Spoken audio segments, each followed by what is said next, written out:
Right, good morning. What's up, worldwide family in YouTube land? No, seriously. My name is Jimmy Flips for those that are new. Sorry about the lighting. My dash or my visor light went out, and that's what I use so y'all can see me. So hopefully this works for you. I think I got 2 viewers, and they themselves seem to be pretty understanding. So. And thank y'all for that. That's really cool. I do look forward to having more viewers one day, but we'll get there eventually. For those that are new to my channel, like I said, I do go by Jimmy Flips. I am a reseller, or the term that I like to use. Oh, let me roll everything up. Y'all ain't gonna be able to hear for nothing.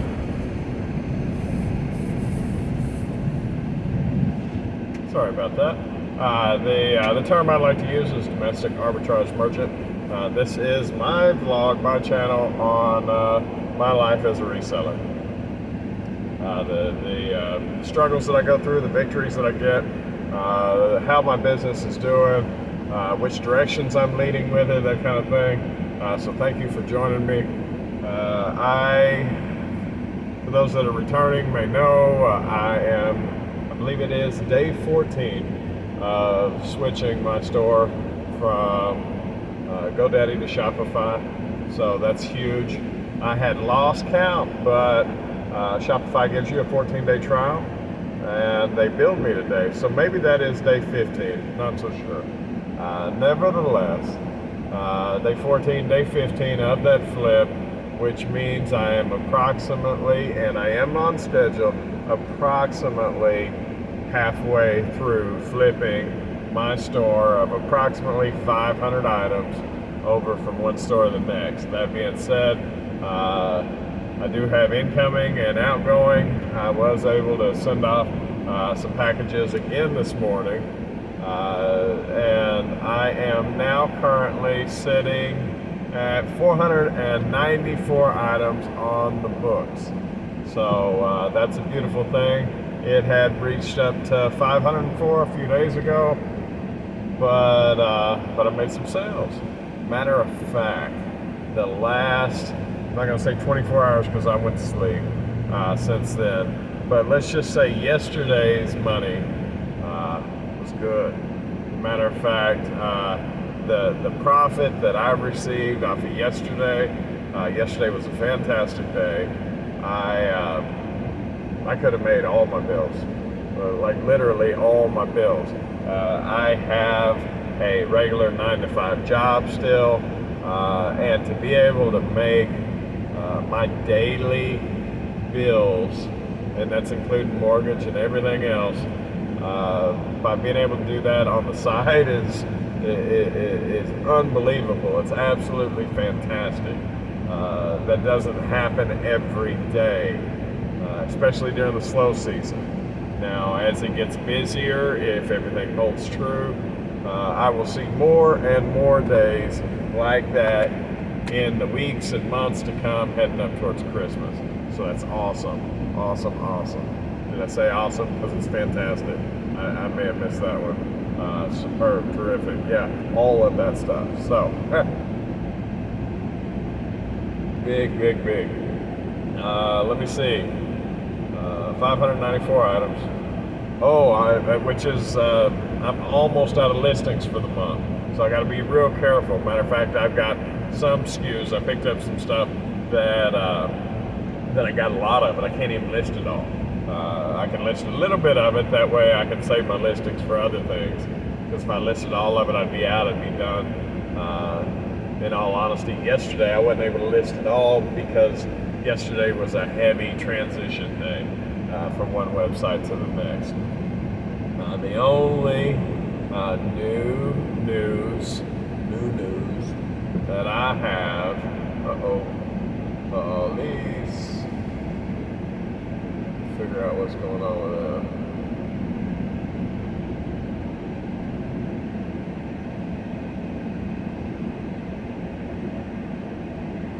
That's not police.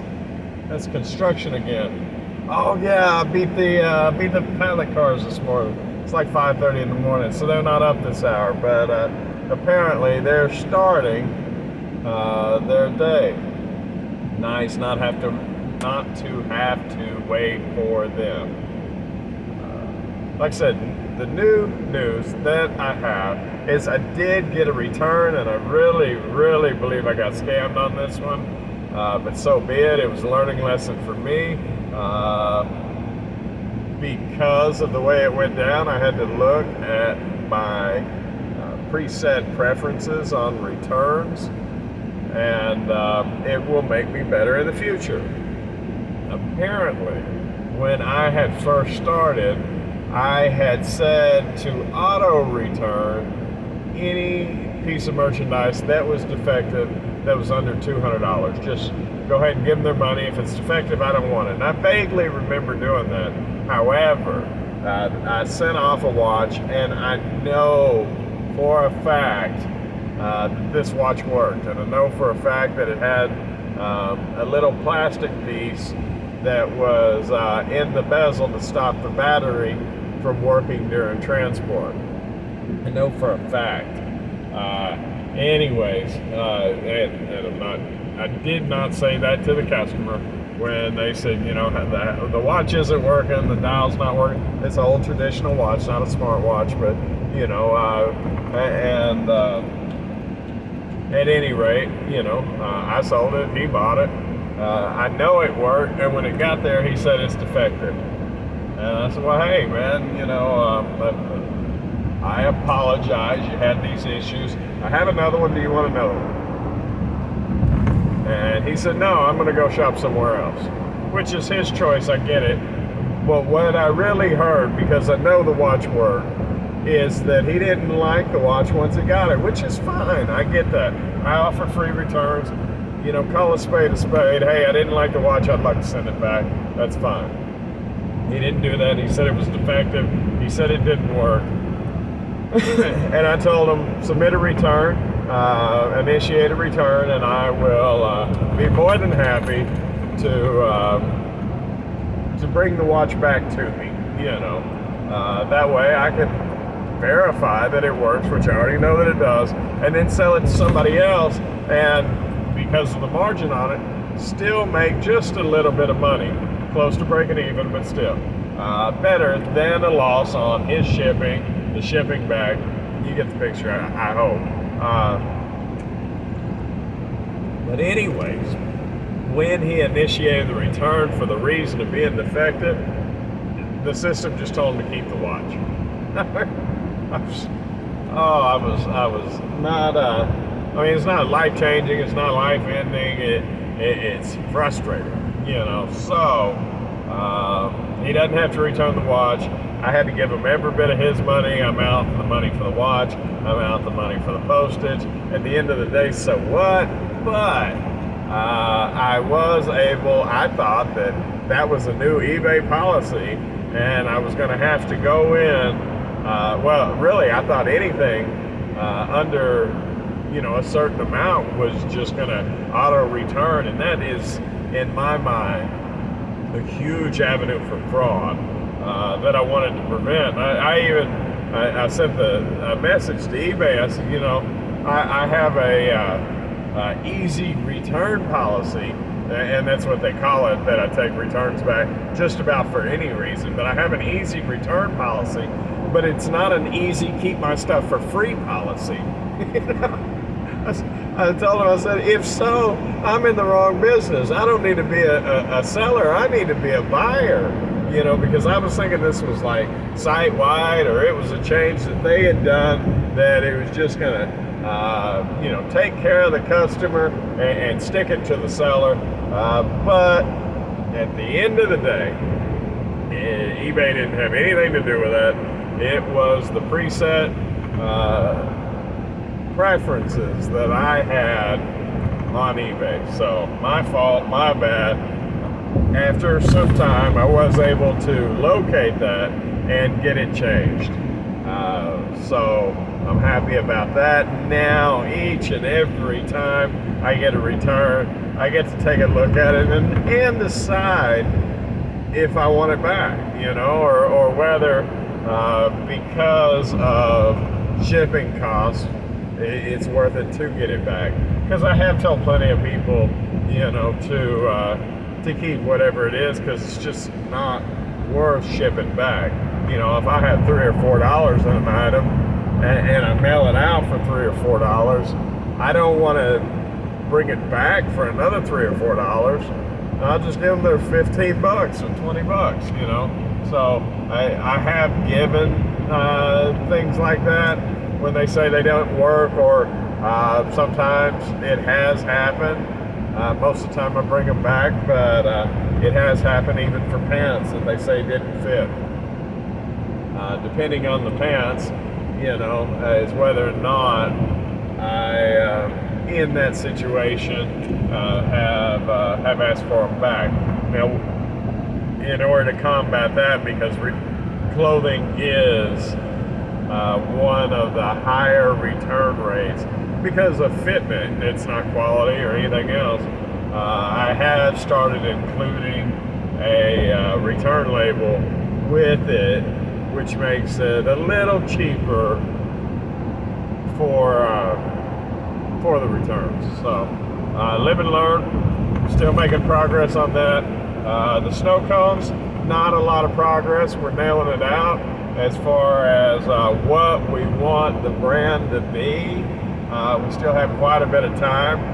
I've looked, and my wife and I have looked at possible places, and we've kind of, been running the think tank or brain wheel, or however you want to call that, to see what, how, and where we really want to do it.